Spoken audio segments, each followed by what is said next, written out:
नमस्कार दोस्तों, TET classes with Sneha में आपका स्वागत है। दोस्तों, आज की वीडियो में CTET previous year online परीक्षा के एसएसटी के क्वेश्चंस का रिवीजन करेंगे।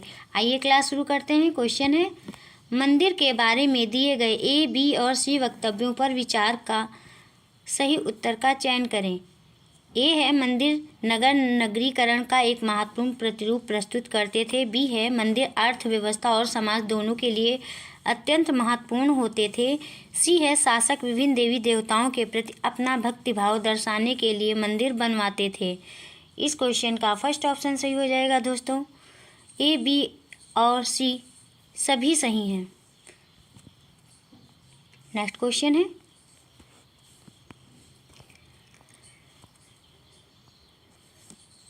महायान बौद्ध धर्म की आरंभिक मान्यताओं से निम्न में से किन कारणों से भिन्न था। ए है, इसमें बुद्ध की उपस्थिति संकेतों द्वारा दर्शाई गई। बी, इसमें बोधिसत्व एकांतवास में रहते थे। सी है, इसमें बुद्ध की प्रतिमाएं बनाई गई थीं। डी है, बोधिसत्व अन्य लोगों को शिक्षा देने के लिए सांसारिक परिवेश में रम गए। एक सही विकल्प का चयन कीजिए दोस्तों। कौन सा ऑप्शन सही होगा इस क्वेश्चन का। इस क्वेश्चन का थर्ड ऑप्शन सही हो जाएगा। सी और डी सही हैं। बौद्ध धर्म का सुधारवादी संप्रदाय महायान कहा जाता है। इसका अर्थ है उत्कृष्ट मार्ग। इसमें पर सेवा और परोपकार पर विशेष बल दिया गया है। बुद्ध की मूर्ति के रूप में पूजा होने लगी। बोधिसत्व अन्य लोगों को शिक्षा देने के लिए सांसारिक परिवेश में रम गए। इसके द्वारा अधिक लोग मोक्ष प्राप्त कर सकते थे। नेक्स्ट क्वेश्चन है दोस्तों। नेक्स्ट क्वेश्चन है,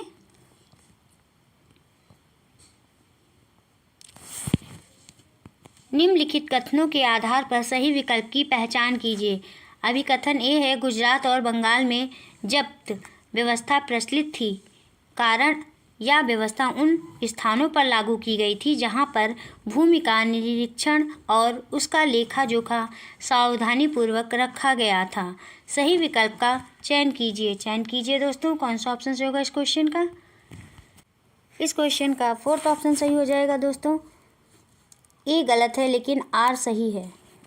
जब्त या जब्ती मध्यकाल में भारत में भू राजस्व के निर्धारण की एक पद्धति थी जो माप पर आधारित थी। यह भारत में सूर शासकों और मुगलों के समय में प्रचलित थी।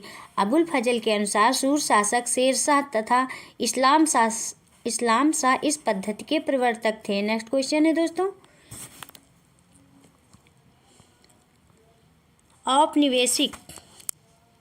औपनिवेशिक काल में नए शहर बने, कई कस्बे विकसित हुए। इसका ये परिणाम हुआ कि ए, वे केवल शिक्षित और ऊंची जातियों के भूस्वामियों को ही आकर्षित कर पाए। बी है, उन्होंने मजदूरों के लिए अच्छी कार्य दशाएं और श्रमिक अधिकार प्रस्तुत किए। सी है, उन्होंने दलित जातियों के लिए दिन प्रतिदिन होने वाले अपमान से बचने का रास्ता बनाया। सही विकल्प चुने दोस्तों। कौन सा ऑप्शन सही होगा इस क्वेश्चन का।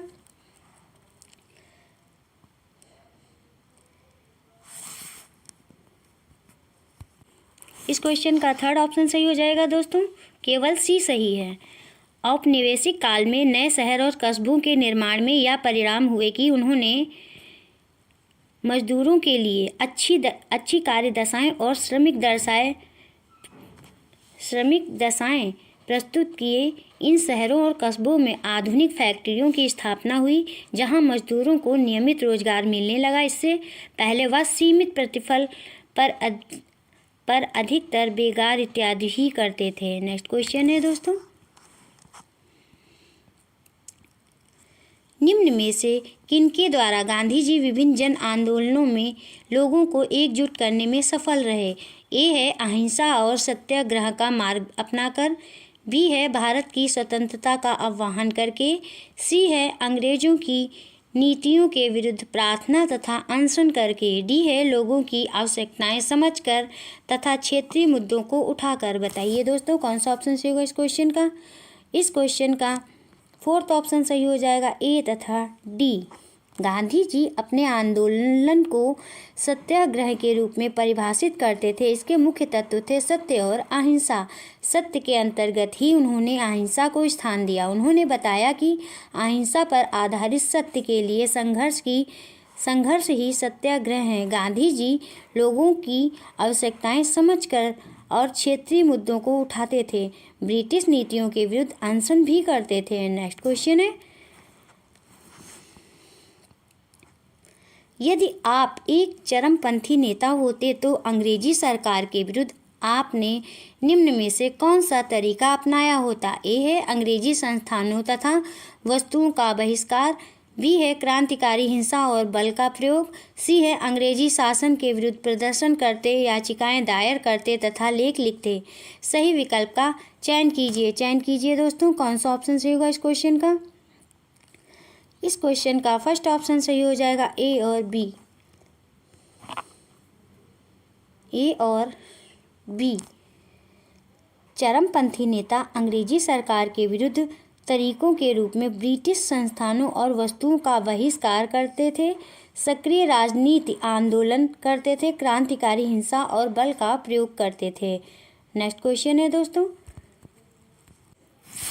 नेक्स्ट क्वेश्चन है,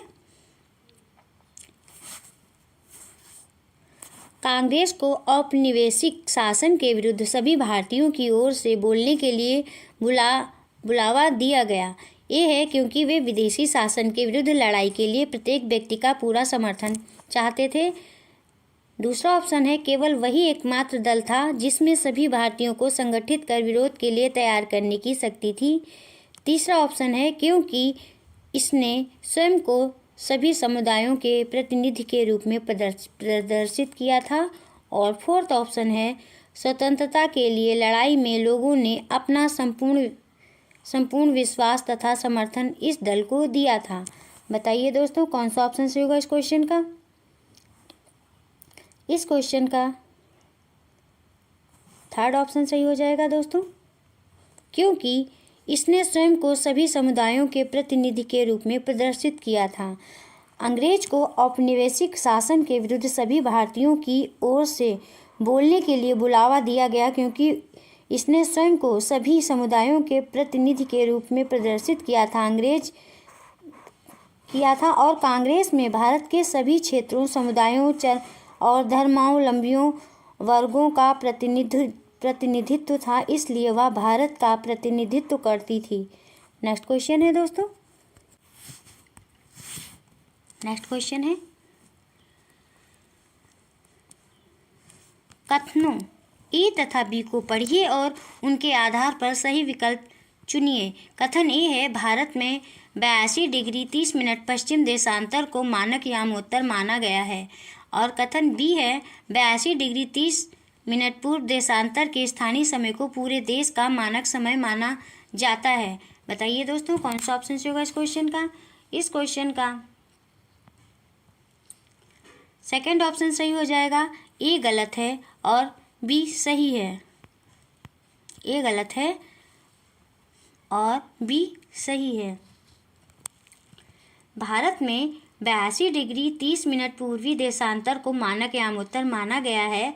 82 डिग्री 30 मिनट पूर्वी देशांतर के स्थानीय समय को पूरे देश का मानक समय माना जाता है। भारत का स्थानीय समय अंतर्राष्ट्रीय समय से 5 घंटे 30 मिनट आगे है। नेक्स्ट क्वेश्चन है भारत के संदर्भ में कथनों पर विचार करते हुए सही उत्तर का चयन कीजिए। ए है भारत उत्तरी गोलार्ध में स्थित है। बी है कर्क रेखा 2 के लगभग बीचों बीच से गुजरती है। सी है भारत की मुख्य भूमि का विस्तार 67 डिग्री पूर्व तथा 97 डिग्री 25 मिनट पूर्व अक्षांशों के बीच है। बताइए दोस्तों कौन सा ऑप्शन सही होगा इस क्वेश्चन का? इस क्वेश्चन का सेकंड ऑप्शन सही हो जाएगा। ए और बी सही है जबकि सी गलत है। भारत उत्तरी गोलार्ध में स्थित है। कर्क रेखा भारत को लगभग 2 भागों में विभाजित करती है। भारत की मुख्य भूमि का विस्तार 8 डिग्री 4 मिनट उत्तरी से 37 डिग्री 6 मिनट उत्तरी अक्षांश तथा 68 डिग्री 7 मिनट पूर्व से 97 डिग्री 25 मिनट पूर्वी देशांतरों के मध्य है। नेक्स्ट क्वेश्चन है दोस्तों, निम्नलिखित सूचना के आधार पर आपको ग्लोब पर किसी स्थान की सही स्थिति निरूपित करनी है। यह 20 डिग्री अक्षांश पर स्थित है। इस सूचना के आधार पर आप, पहला ऑप्शन है, आराम से ग्लोब पर इस स्थान की सही स्थिति निरूपित कर सकते हैं। दूसरा है, पूर्वी या पश्चिमी अक्षांश के संकेत के साथ साथ उस जगह के देशांतर की भी आवश्यकता होगी। और तीसरा ऑप्शन है, उत्तरी या दक्षिणी अक्षांश के संकेत की भी आवश्यकता होगी। और चौथा ऑप्शन है, उत्तरी या दक्षिणी अक्षांश के संकेत के साथ साथ उस जगह के देशांतर की भी आवश्यकता होगी। इस क्वेश्चन का कौन सा ऑप्शन सही हो जाएगा दोस्तों? इस क्वेश्चन का 4th ऑप्शन सही हो जाएगा। उत्तरी या दक्षिणी अक्षांश के संकेत के साथ साथ उस जगह के देशांतर की भी आवश्यकता होगी। ग्लोब पर किसी स्थान की सही स्थिति निरूपित करने के लिए उस स्थान की अक्षांशीय और देशांतरी स्थिति के ज्ञान की आवश्यकता होगी। नेक्स्ट क्वेश्चन है, निम्नलिखित कथनों पर विचार करें और सही विकल्प का चयन करें। कथन ए है, रेगिस्तान में रातें गर्म होती हैं। कथन बी है, रेत और चट्टानें गर्मी उत्सर्जित करती हैं और तापमान बढ़ाती हैं। बताइए दोस्तों, कौन सा ऑप्शन सही होगा इस क्वेश्चन का? इस क्वेश्चन का 4th ऑप्शन सही हो जाएगा। ए गलत है और बी सही है। रेगिस्तान में रातें गर्म होती हैं क्योंकि आकाश साफ होने के कारण रेत और चट्टानें तीव्र गति से पार्थिव विकिरण करती हैं, जिससे तापमान बहुत नीचे चला जाता है। नेक्स्ट क्वेश्चन है दोस्तों,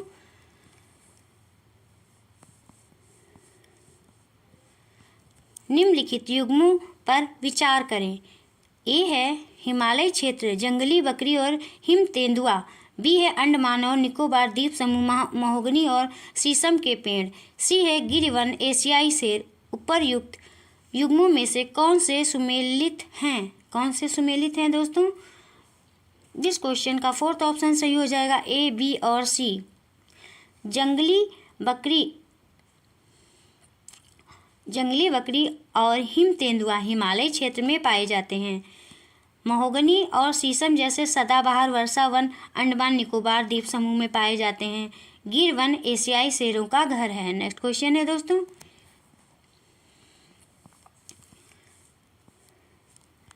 निम्नलिखित कथनों के आधार पर सही विकल्प की पहचान कीजिए। अभी कथन ए है, पारितंत्र के संतुलन को बनाए रखने के लिए सभी प्राणी अनिवार्य हैं। कारण है, जैव मंडल में सभी जीवित जातियां जीवित रहने के लिए एक दूसरे से परस्पर संबंधित और एक दूसरे पर आश्रित रहती हैं।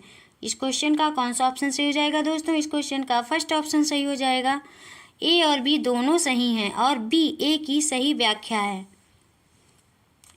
प्रकृति में जीवों के विभिन्न समुदाय एक साथ रहते हैं और परस्पर एक दूसरे के साथ साथ अपने भौतिक पर्यावरण के साथ एक पारिस्थितिक इकाई के रूप में अन्योन्य क्रिया करते हैं। इसे ही पारितंत्र कहा जाता है। पारितंत्र के संतुलन को बनाए रखने के लिए सभी प्राणी अनिवार्य हैं। जैव मंडल में सभी जीवित जातियां जीवित रहने के लिए एक दूसरे से संबंधित और एक दूसरे पर आश्रित रहते हैं।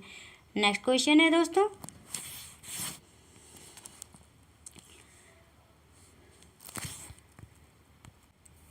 क्वेश्चन है, निम्नलिखित कथनों पर विचार करें और सही विकल्प का चयन करें। कथन ए है, सूर्य से आने वाली वह ऊर्जा जिसे पृथ्वी रोक लेती है आतपन कहलाती है। कथन बी है, आतपन की मात्रा भूमध्य रेखा से ध्रुवों की ओर घटती है। बताइए दोस्तों, कौन सा ऑप्शन सही होगा इस क्वेश्चन का? इस क्वेश्चन का 3rd ऑप्शन सही हो जाएगा। ए और बी दोनों सही हैं। सूर्य से आने वाली वह ऊर्जा जिसे पृथ्वी रोक लेती है आतपन कहलाती है। सूर्य की किरणों के तिरछेपन के कारण आतपन की मात्रा भूमध्य रेखा से ध्रुवों की ओर घटती है। नेक्स्ट क्वेश्चन है, निम्नलिखित कथनों के आधार पर सही विकल्प की पहचान कीजिए। अभी कथन ए है, आतपन की मात्रा भूमध्य रेखा से ध्रुवों की ओर घटती है और कारण है, पृथ्वी का अक्ष सूर्य के चारों ओर परिक्रमण की समतल कक्षा से 66 डिग्री का कोण बनाता है जो विभिन्न अक्षांशों पर प्राप्त होने वाले आत्मन की मात्रा को बहुत प्रभावित करता है। बताइए दोस्तों कौन सा ऑप्शन सही होगा इस क्वेश्चन का।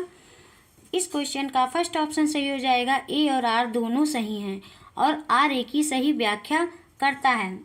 सूर्य से आने वाली ऊर्जा की वह मात्रा जिसे पृथ्वी रोक लेती है आत्मन कहलाती है। सूर्य की किरणों के तिरछेपन के कारण आत्मन की मात्रा भूमध्य रेखा से ध्रुवों की ओर घटती है।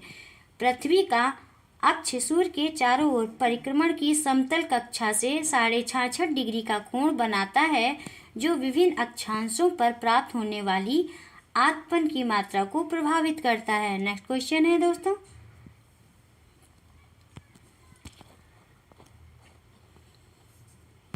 मानवीय बस्तियों के लिए आदर्श बसाव स्थान के चयन के लिए निम्नलिखित में से कौन सी परिस्थिति उपयुक्त हैं। ए है अनुकूल जलवायु, बी है जल की उपलब्धता, सी है उपयुक्त भूमि, डी है अनुपजाऊ मिट्टी। बताइए दोस्तों कौन सा ऑप्शन सही होगा इस क्वेश्चन का। इस क्वेश्चन का थर्ड ऑप्शन सही हो जाएगा, ए, बी और सी।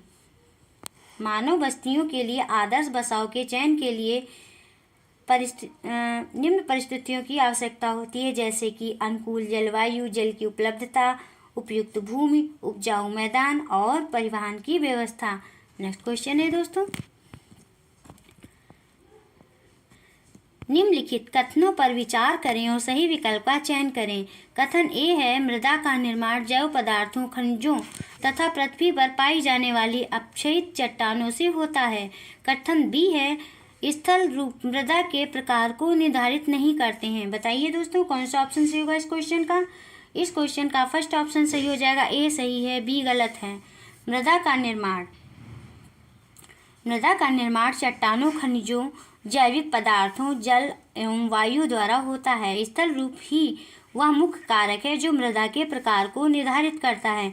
बेसाल्ट चट्टानी क्षेत्र में काली मृदा का विकास होता है, जबकि जलोढ़ चट्टानी क्षेत्र में मृदा में परिच्छेदिकाओं का पूर्ण विकास नहीं होता है। क्वेश्चन है, प्रारंभिक स्तर पर एक शिक्षिका अपनी कक्षा में एक शहर में जनसंख्या घनत्व का संप्रत्यय पढ़ा रही है। इस विषय की स्पष्टता हेतु उसे निम्नलिखित में से किन किन का प्रयोग करना चाहिए। ए है उस शहर में रहने वाले लोगों की संख्या, बी है उस शहर का क्षेत्रफल, सी है देश का जनसंख्या पिरामिड। सही विकल्प का चयन कीजिए दोस्तों कौन सा ऑप्शन सही होगा इस क्वेश्चन का। इस क्वेश्चन का सेकंड ऑप्शन सही हो जाएगा, केवल ए और बी। किसी शहर के जनसंख्या घनत्व को पढ़ाने के लिए दो मुख्य तथ्यों की आवश्यकता होगी। वह इस प्रकार है कि उस शहर में रहने वाले लोगों की संख्या और उस शहर का क्षेत्रफल। जनसंख्या घनत्व से तात्पर्य किसी इकाई क्षेत्र में रहने वाले लोगों की संख्या से होता है। नेक्स्ट क्वेश्चन है दोस्तों, निम्नलिखित कथनों पर विचार करें और सही विकल्प का चयन करें। कथन ए है, संविधान का उद्देश्य देश की राजनीतिक व्यवस्था तय करना होता है। कथन बी है, संविधान का उद्देश्य अपने देश के नागरिकों की सार्वजनिक और निजी जिंदगी को निर्देशित करना होता है। सही विकल्प का चयन कीजिए दोस्तों कौन सा ऑप्शन सही होगा इस क्वेश्चन का। इस क्वेश्चन का थर्ड ऑप्शन सही हो जाएगा दोस्तों, ए सही है, बी गलत है। संविधान का उद्देश्य देश की राजनीतिक व्यवस्था तय करना होता है या अपने नागरिकों की सार्वजनिक जिंदगी को निर्देशित करता है, निजी जिंदगी को नहीं। नेक्स्ट क्वेश्चन है दोस्तों, निम्नलिखित कथनों में से कौन सा सही है। ए है, जब इतिहासकार ऐतिहासिक पत्रों, मानचित्रों एवं ग्रंथों को पढ़ते हैं तब उन्हें विभिन्न ऐतिहासिक प्रसंगों के प्रति संवेदनशील होना चाहिए। बी है, इतिहास अलग अलग समूहों के लोगों के लिए अलग अलग था। सही विकल्प का चयन कीजिए दोस्तों कौन सा ऑप्शन सही होगा इस क्वेश्चन का। इस क्वेश्चन का थर्ड ऑप्शन सही हो जाएगा, ए और बी दोनों।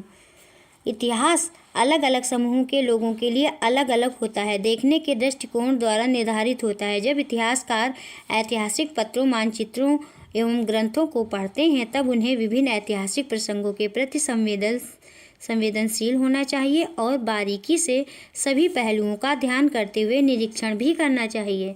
बस दोस्तों, आज की वीडियो में इतना ही। दोस्तों, यदि आपको क्लास पसंद आई हो तो चैनल को सब्सक्राइब करिए, लाइक करिए, शेयर करिए और कमेंट्स करके बताइए कि क्लास कैसी रही। मिलते हैं नेक्स्ट क्लास में। Thank you for watching this video.